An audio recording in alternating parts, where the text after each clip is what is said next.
80% of Kenyans watched last week's Nairobi gubernatorial debate being conducted by the Presidential Campaign Secretariat at the Catholic University of Eastern Africa. We saw there were two debates. There was an earlier debate that brought in four gubernatorial candidates, and then there was a second debate that had two gubernatorial candidates. The earlier debate, everybody was talking about two gentlemen who were there. Kenneth Nyamwamu from the United Progressive Alliance and Harman Grewal from Safina Party. We have them in the studio this morning. Good morning, Kenneth. Good morning, Harman. Good morning. Good to have you on the show, Kenya's biggest conversation. Kenneth, you've been here before, so allow us to welcome Harman Grewal to the show for the first time. That is called the hot seat, what you're occupying, Harman. You don't seem phased at all, but that's a good thing. How did you find the debate last week? I think it went quite well. I found myself in my element. Normally what happens is if I see a situation would lead to maybe putting me off or creating some anxiety, I show up fairly early before the event. So even for the debate, I arrived at 2 p.m. I just walked around the auditorium, became comfortable. And I've been preparing for the debate because I knew that this would be my time to shine. I've been a lawyer, I've been a lecturer as well. So when it comes to speaking, that's something that I have a fair amount of experience in. And I knew that that would be my time to shine. Dude, how old are you again? I'm 25 years old. Okay.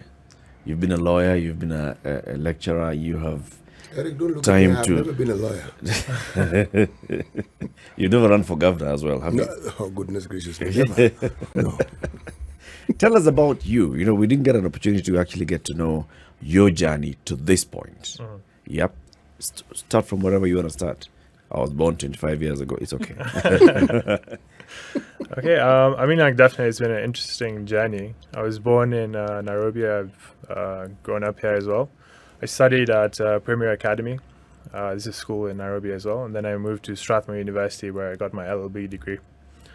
After procuring my LLB degree, I wanted to have a sort of gap year where, it's very interesting that the education system, you have to pick your entire life at the age of 16, 17. You decide that this is the career I'm going into, these are the subjects I'm going to study.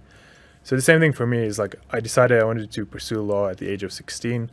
And then until the age of about 21, I was in the legal field. So after I finished my law course, I went into working with my dad for about a year, where we did manufacturing. And then from that, me and my brother started a sort of organization where we manufactured gym equipment. So I learned how to design it and manufacture it. So that's where I dedicated most of my 2020. 2019, I also went into sports as well. I've also been a national athlete. I played kabaddi for Kenya, which is a form of wrestling. So that's something I did towards the end of 2019. Then in 2020 is when I now wanted to learn something more digital. Because I realized back in the day, it's we had the Industrial Revolution, and that's how a lot of people radically transformed their lives, is through creating industry. But now we have the tech revolution, and I was I want to see what's happening there, because in every industry we have tech being applied. So I took on a few online courses. I studied how to do web development, graphic designing, and then I worked for a charity for about 4 months in Malindi, where we applied how tech can solve major issues major social issues in Kenya. Then after that, I went back to studying. I studied a master's in tax at Kestra, but that's a course I did not finish. So I dropped out of that course because I wanted to pursue IT further. Then I started a project called KenyanLaw.com. This is a database that was aiming to be the largest database of free legal resources, services, and information in Kenya, so that you can understand how law operates in Kenya, at a very low cost or for free. And then I got very experimental with IT. And then we came up with a sort of AI lawyer. And this is like a legal system that you could ask a question to, and it would respond and explain the legal process in Kenya. So a lot of people were getting frustrated with the law in Kenya because it was very difficult to understand. And the law exists to help the people in a country. So I saw there was a need to sort of simplify the law. And then this system came out. Once I made that system, I got a lot of national and even international recognition because it's the first AI lawyer in Africa. Then I moved on to, I was still in my experimental stage. I was what else can I try invent? And we started building sort of virtual schools and hospitals. And I was these are solutions for like so many social issues. And we kept experimenting. We would go through Matara and Kibera and just talk to people and say, would these solutions work for you? And they said, most of them, the feedback was like, we don't understand IT. And I asked them, I was like, if I took you through an IT program for free, would you use these solutions? And most of them, like about 70% agreed. So we started a IT program for the youth. And we said, okay, you guys do these projects and then now teach the elders, much like how the youth taught the elders how to use WhatsApp in this country. So we kept doing these projects and we were transforming a lot of lives. I was like, let's push these projects and partner with the government. This is in January, February of this year. And I was sitting with my friend Maxwell. He's also from Mathare, and he's like, instead of partnering with government, what if you try to pursue a position in government? Why don't you become government? And I was like, is it possible for a 25-year-old minority to, pursue such a position? But I was surprised by the traction I received. I mean, like, I came with very sound solutions. We started off very small. And when we got backed by Safina, that's Paul Muita and Jimmy Wanjigi, I was also personally very surprised. But I explained to him the concepts and how it made sense. It was backed. It wasn't hot air. And I was selling tangible solutions. And then from there, we kept evolving, and I received a lot of traction. So let's see how far I can go this time around. So you're not in this to win it. You're in this to... I mean, ideally, I joined to win. And there's a lot I learned about politics since it's my first time in it, is that people don't really vote for the person that has solutions. There's a lot more to it. So I thought that in Kenya, this was the year that people would say, we're done with the government, we're frustrated, hands up, new government. Solutions. I thought because our whole party is pushing the Fagia Wote movement, because a lot of citizens are so frustrated with government. If you just walk through the streets, forget this year, because it seems a lot of people have forgotten about the frustrations from government because they've been wooed by other mechanisms. But last year, or even 2 years before, you ask them, are you happy with your government? About 90% of people would be, no, we want change. We want a new government. But now come election time, it seems that we're just simply following the same route. And everyone that was in government is simply being Still returned coming again. back. Kenneth, you've been here before, and we asked you the same question. You grew up in Kenya, then you went to America. You lived in America for a while. You've been coming to Kenya periodically. And we asked you, why have you gone into politics? And you said you also want to be the solution provider to all the frustrations that you and your friends and family continue experiencing. Your experience so far, does it mirror what Harman is telling us? That as you engage with the people, is there a disconnect between the frustration and their decision for the solution? One thing I've come to know about Nairobians or Kenyans as a whole is they gotta trust you, and it takes time to build trust. Sometimes they trust the wrong person. Sometimes they feel they are stuck in a loop to choose between this wrong person and this wrong person, and you choose the best of the two. But the disconnect comes with the issue of trust. They've said this before. How is it different? So it takes time for them to know you before they can. So it feels like there's a disconnect, but there's also an issue of trust. People have lied to us before. How sure are you that you're going to be the changer? So it takes time for them to trust you. As we're looking at the race towards the governor of Nairobi, there are very, very, very many issues that are being brought up. And we cannot run away from the importance that Nairobi begs for the country. So obviously, the person who sits in that position, in as much as the person ought to be right politically, has to be right administratively. And then to also understand the needs of the citizens of the city takes a real understanding of what is actually happening on the ground. And I guess this is for both of you. Then what would you say would convince Kenyans, Nairobians, that you actually have an understanding of what is happening, as they say, on the ground?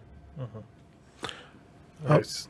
So I mean, I've done a lot of research before I entered politics. I was doing a lot of charity work prior. So I would just walk on the streets with my clipboard and my pen and conduct my own personal surveys, see what are some of the frustrations people are having, and then compare them with what's reported online in these articles and in the media. So even there's this conversation I had on a IT project called One Nairobi that allows us to even track complaints. I don't know if you've gone through my manifesto, I touched on this system. So is that if, for example, you live in a certain area and you're frustrated by maybe the water shortage, or even something simple like your road has too many bumps, you submit it into the system called One Nairobi, and then people can vote on that problem. So if I see that the water shortage in a certain area receives several upvotes, it's now something that we need to concentrate on heavily as a government. So there's many systems that we have in place that can allow us to even understand things that we haven't seen, and even we'd have a lot of people researching what is happening on the ground. So there's two systems I'm always using, that's the analog and the digital systems. For you, Kenneth? Yeah. Yeah. Okay, so I think when they say you gotta be on the ground, you gotta actually meet the people, talk to them. So like our campaign, what we normally do is when we go to talk to them, before I give my speech on what I'm going to do for them, I let them tell me what their biggest problems are. When we went to Njiru, they said they need electricity, they need sewer systems, they need assurances that their houses are not going to be destroyed, and they also need a pathway to get title deeds. So that's what I go from Njiru. So when you go to a place like Landimawe, they want sewage systems, they want water, they also want assurances that their homes are not going to be destroyed. So it's different. All over Nairobi, but they are recurring themes. We need a sewer system, we need water, we need electricity. So that's how you come to know what problems people are facing in Nairobi by actually being on the ground. Yes. That you've taken time to understand the problems that people have. I think both of you presented it reasonably well. That Harman, you came up with IT solutions. I haven't heard of any other gubernatorial candidate coming up with IT solutions like you have. But when it comes to solutions and what Nairobi needs, there have been integrated plans. I refer here to the JICA, integrated plan for the city of Nairobi.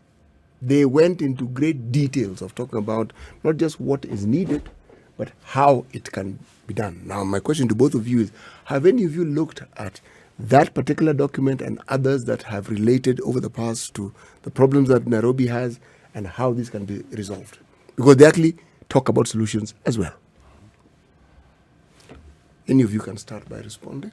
I have looked at the document. Just like other documents that have been written, that have been greatly written, one that comes into mind is sessional paper number 10 that was written way back by Anyang' Nyong'o. Great paper, great solutions, but they just put it on the wardrobe. And that's one of the problems, problems are raised, solutions are given, practical solutions are given, but they are never implemented. So one of the challenges for somebody who's going to be the gubernatorial candidate is to actually see, we have this blueprint over here. What can we use to change Nairobi with? What is practical at this point? Some may be practical at this point, some may not. So you have to look and see which one you'll be able to implement, which one you'll not be able to implement. Also, another thing that comes in the way is the MCAs as well. You might really want to implement a solution, but that impacts a particular area in a certain way, and the MCA will have something to say about it. They will either block it, or they will allow it. So it's a big challenge. Now that you're saying you have looked at some of those blueprints, what do you think could be implemented immediately? Some of the things that can be, especially on traffic decongestion, we can start from there. There's a lot of solutions that we can start from there on a practical level that really don't need legislation. It's just to be followed. Like which one? We need to, personally, I feel we need to promote, I don't know whether to call it offline or remote. Okay, let me say remote working. It worked very well during the coronavirus time, and we need to implement that. But we also need infrastructure to be expanded. The IT infrastructure in Nairobi needs to be expanded so that, when you're working, you're not interrupted with slow connectivity or lack of connectivity thereof. So let's expand remote working, but before we do that, let's also expand our infrastructure. What needs to be expanded in infrastructure? I feel especially the fiber optic infrastructure that was put in Nairobi. Safaricom actually put some money into it, but I think that was a wrong move. It should have been non-partisan so that other companies can enjoy it as well. So you have Safaricom that put their money in, and now the other companies can't access it. Then they can't expand. So the other companies are put in a box. I feel that should be taken by a non-partisan organization, so as to speak, to expand the fiber optic networks in Nairobi, instead of Safaricom taking it over. Other companies as well, service providers are offering fiber optic connection. Yeah, but Safaricom is There stronger. is fiber, there is Zuku, the others who are doing the same. All of them using the national backbone, the national fiber optic backbone. So what exactly is the issue that you have with? I'm talking about the expansion of it. The expansion of it so it's accessible everywhere. Not all places have those access. Not all places are accessible to it. For example, if you are working with, let's say, for example, Kenya Revenue, and you live in, Ruai, for example, or Choka, for example, you might have some problems in terms of Connectivity. yes. Okay, Harman, what do you think is the solution towards the water issue in Nairobi? So there's certain things that come and jump out. I mean, it's sometimes not even necessary to go to the ground to hear what some of these issues are. Water, garbage. People have complained that Nairobi is a filth cesspit of garbage, right? The water issue is a big one. It's been there for 20, 30, 40 years in terms of people not being able to get a drop of water in their taps, right? So I can understand the technology aspect of it, but then there's a hand-to-hand thing that people have on a daily basis in the city of what they need. From what you look at, what do you think is the solution to the perennial water problem in the city? Okay. Also, some further background. I worked for a charity called WeMakeImpact.org. This is also a water charity. So I have a background in water. If you look at the water problem, it comes down to what and why. The what is the demand being too high and supply being too low. Again, I even spoke of this in the debate. Whenever you see a situation where demand is higher than supply, that's an economic opportunity. And if you don't have the facilities to accommodate that demand, you can borrow facilities or invite investors to facilitate that demand in a structured way that you can even make profit as a nation. So it's like inviting other countries to set up water plants in Nairobi, give them tax breaks, and then now you can also recover through other financial measures that are structured in that agreement. And at the end of the day, after a year, you'll see your water production is higher in Nairobi. People are receiving water, the government is receiving funding, and that's what I felt would be the approach for that. If you look at a country like the UK, they recycle the water. So all your tap water, you can drink your tap water. your sewage water, everything goes into now a recycling plant. And there's an interesting factor, right, is that the water you drink from the tap in the UK has been recycled 7 times, right? So this is just, again, I know when we think of technology, it's not just IT based. Technology is through innovation. So even when we come to water, you can look at what are the innovative measures used to receive clean drinking water. Something we've set up in Malindi was a water project that was about 10 times cheaper than a borehole. We used natural systems such as gravel, sand, a bio layer that filters water, and the system costs us about 15,000 to set up. And a small community, about 50 people, receive clean drinking water from the river. So again, this showcases how technology reduces the cost of something and then can achieve the efficiency at even 200%. So that's my response on the water issue. On garbage, I've spoken on garbage. It's, for me, I have a huge level of OCD. Like, if I'm working in a certain space, it should not be cluttered, it should not be dirty, because it allows your mind to be more efficient. So even if you're in a city, if you look at a city like Japan or New York or Tokyo, all these areas are very clean. And there's a correlation between cleanliness and productiveness across the world. So this is something that, again, I said is of paramount importance to me. And we fit it into that generic question of what do you do in your first 100 days? Cleaning Nairobi would be something of like utmost importance to me.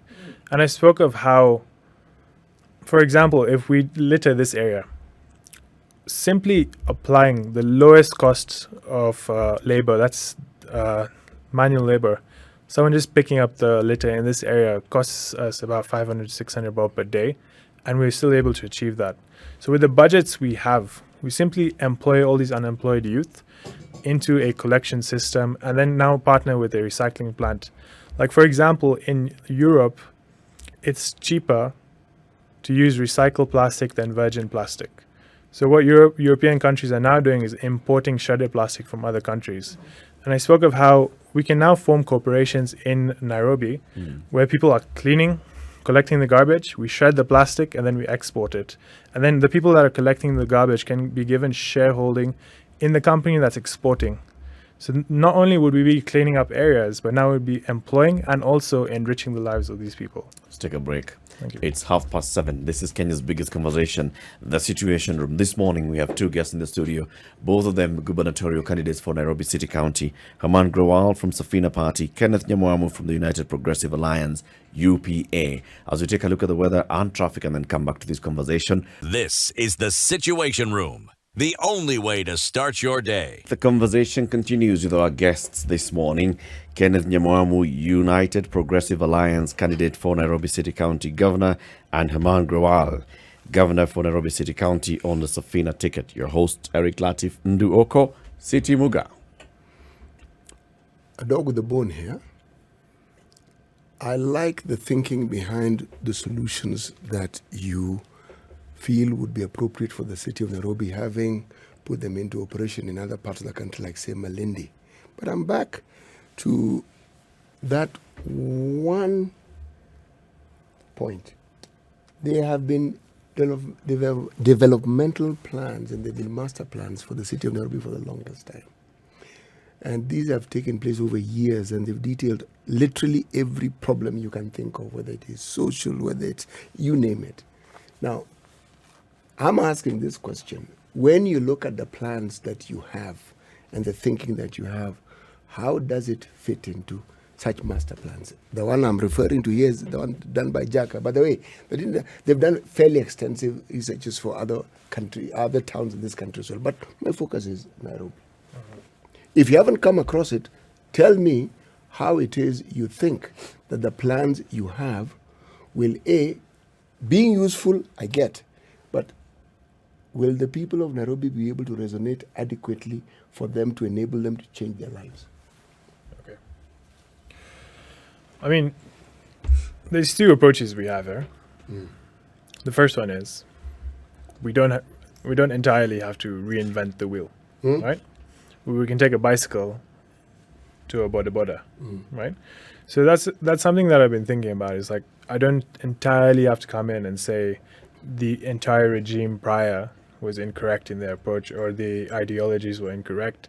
A lot of the plans they had were in line with what Nairobi needs, but what failed was the execution. So now again, how do we take the bicycle into the motorcycle, right?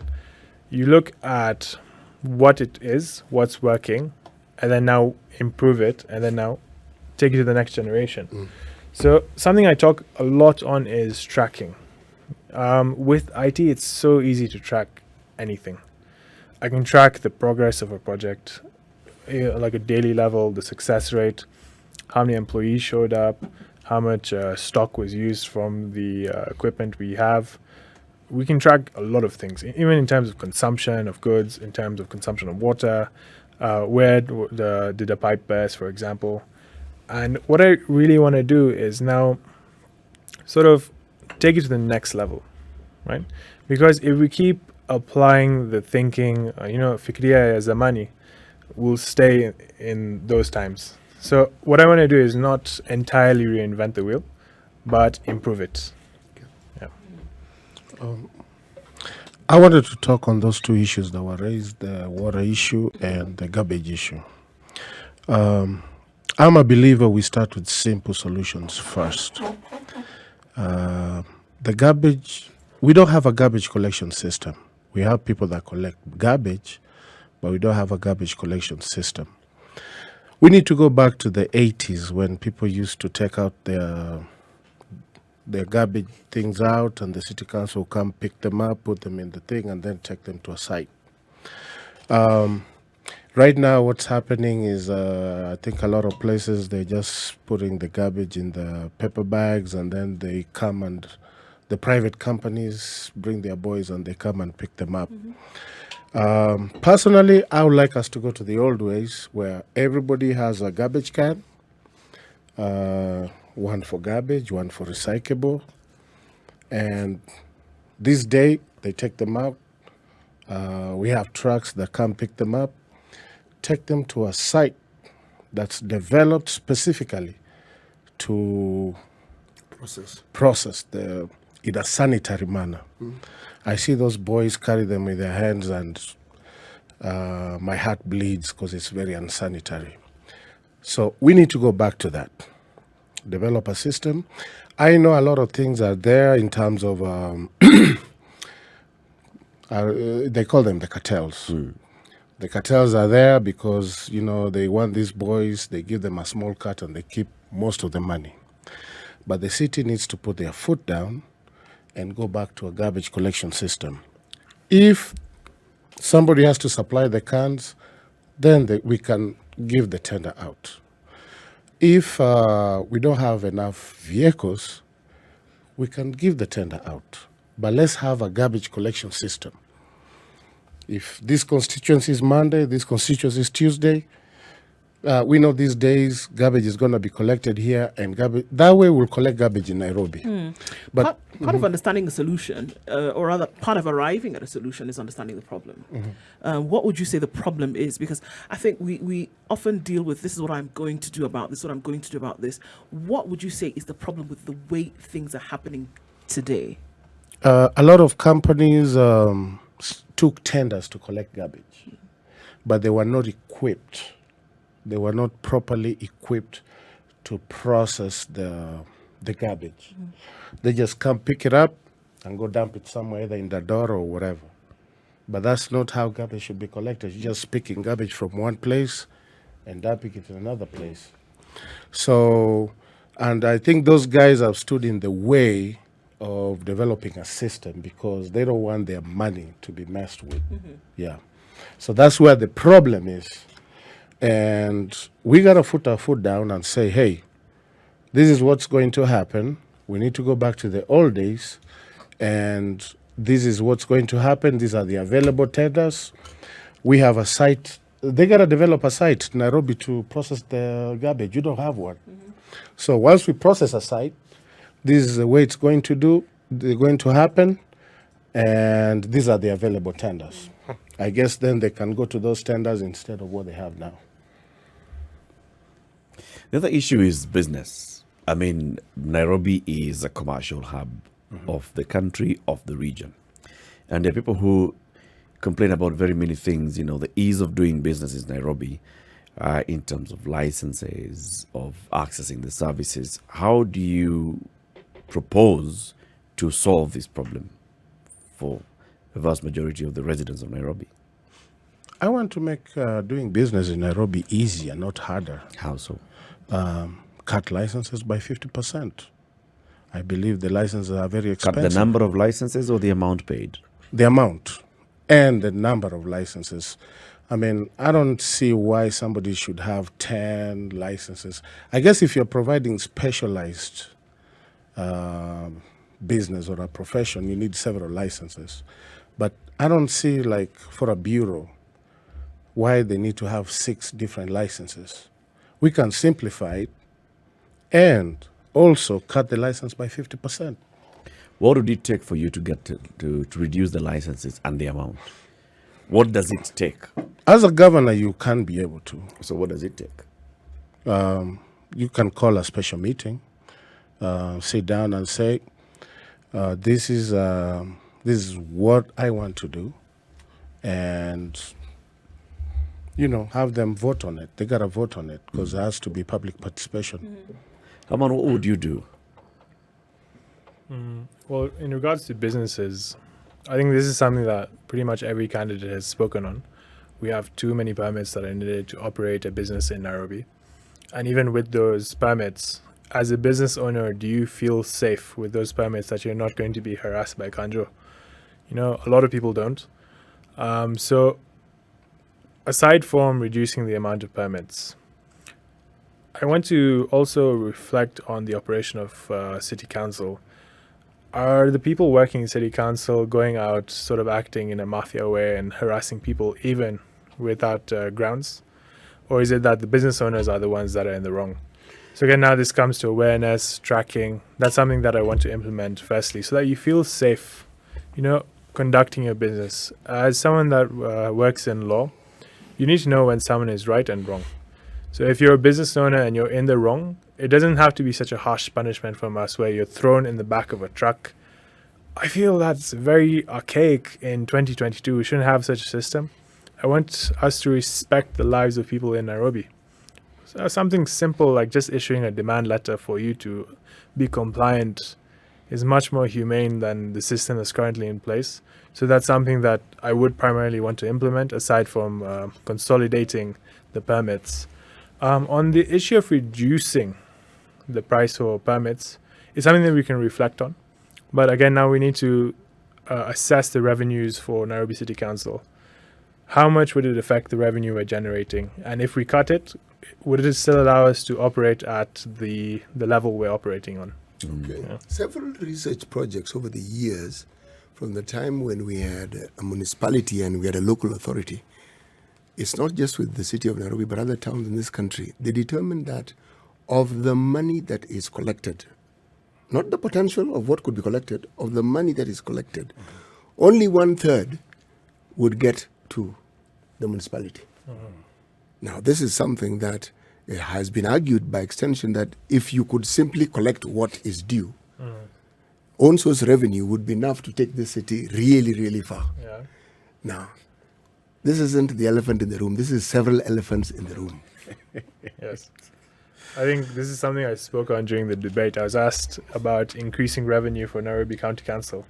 And I said, before we plan on increasing the revenue, is the revenue that's being reported the accurate figure?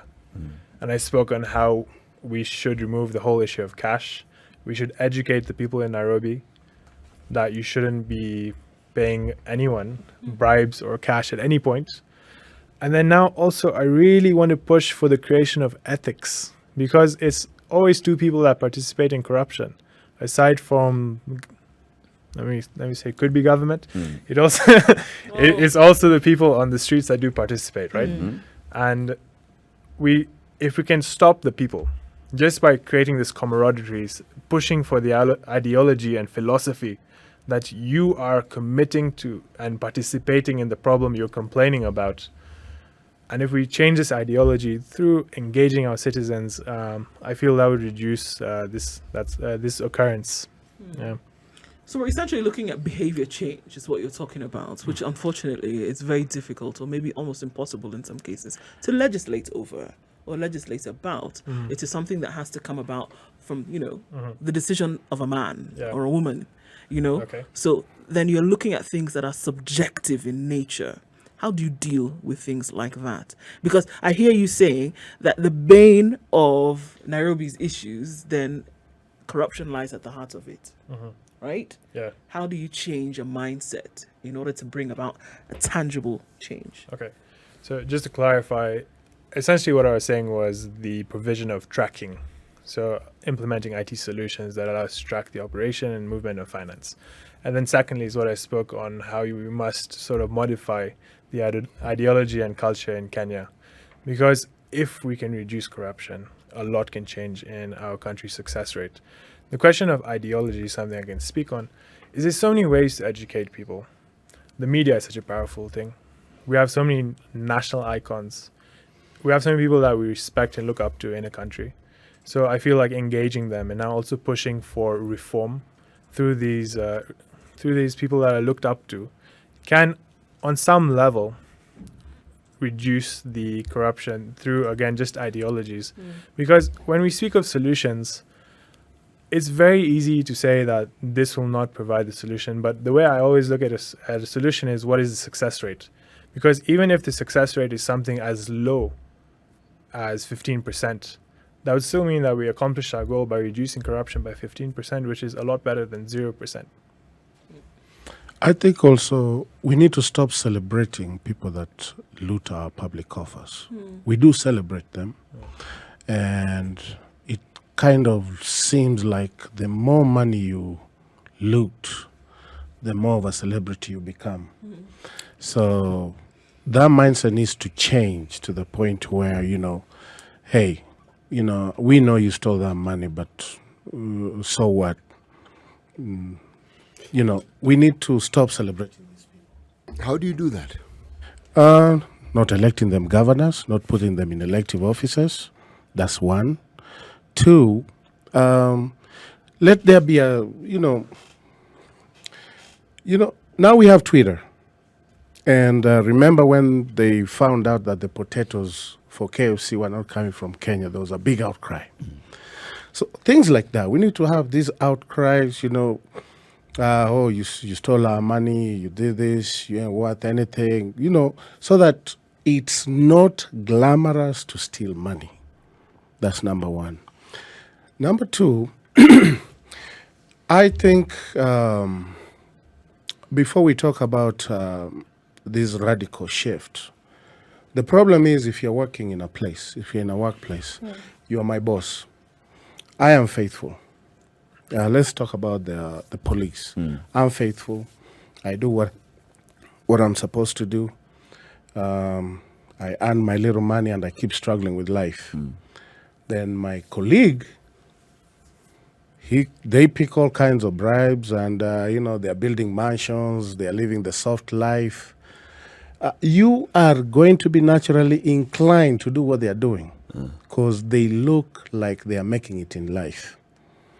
But if we stop this mindset that, if I have big homes, if I have a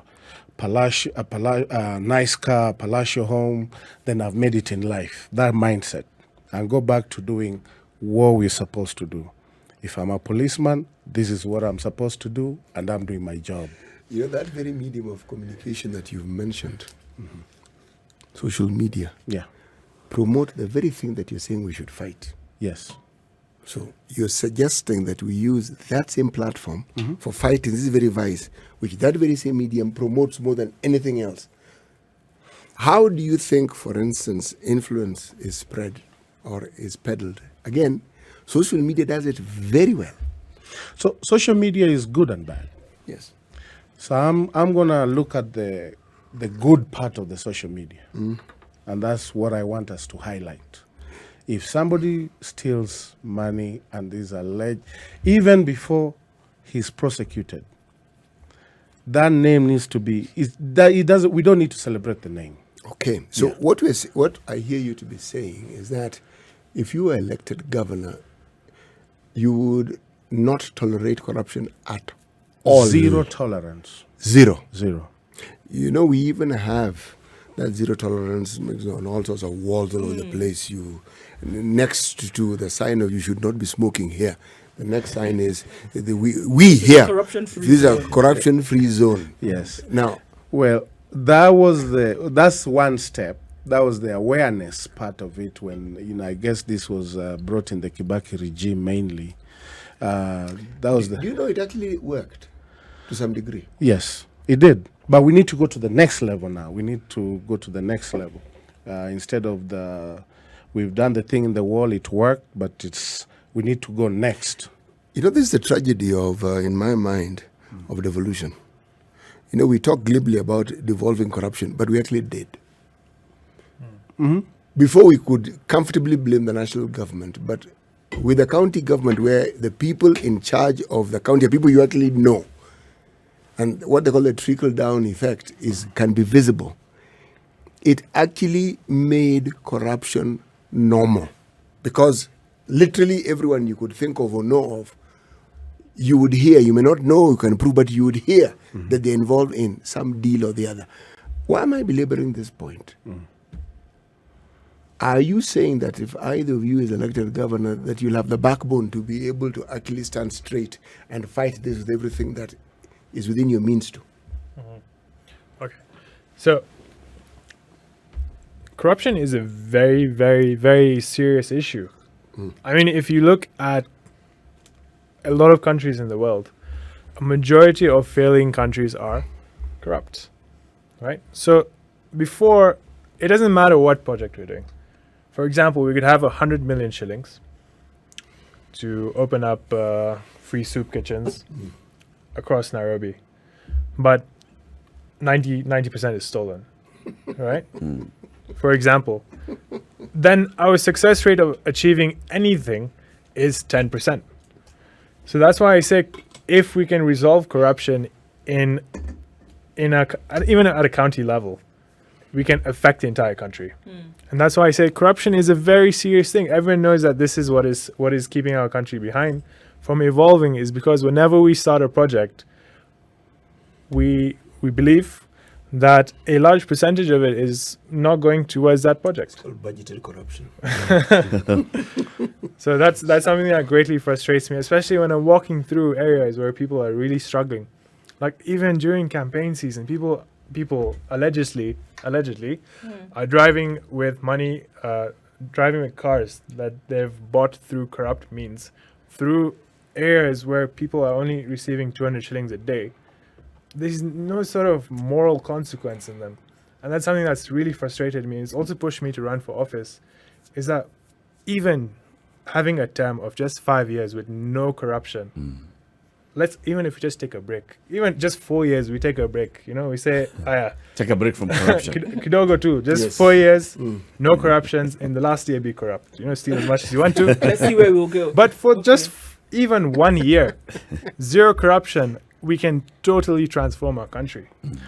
Yeah. A lot of things. I just believe there's no consequences. So if consequences start happening, like the big fishers who have looted a lot of money start going to jail, to prison, that will act as a deterrent to... The thing is, here we are pursuing the little people. The small fish. The small fish are leaving the big fish. If we catch even one big fish, we'll reduce that corruption almost by 50 or 75%. Let's hope that big fish is not you, Kenneth. No, not me. The big fish are usually the governors. Yeah, but none of them has been Taken anywhere. Yeah, they've been taken to court. They have cases in court that are never ending. So it's not the person that just stole the money. We have a court system that lags and lags and lags and lags. When was the last time Kidero was in here? His cases are ongoing. They are still ongoing. Kenneth and Harman, thank you very much for joining us this morning. It's been an interesting 1 hour conversation. We'd like to have you again, and we wish you all the best as you continue the campaign trail. 21 days to go.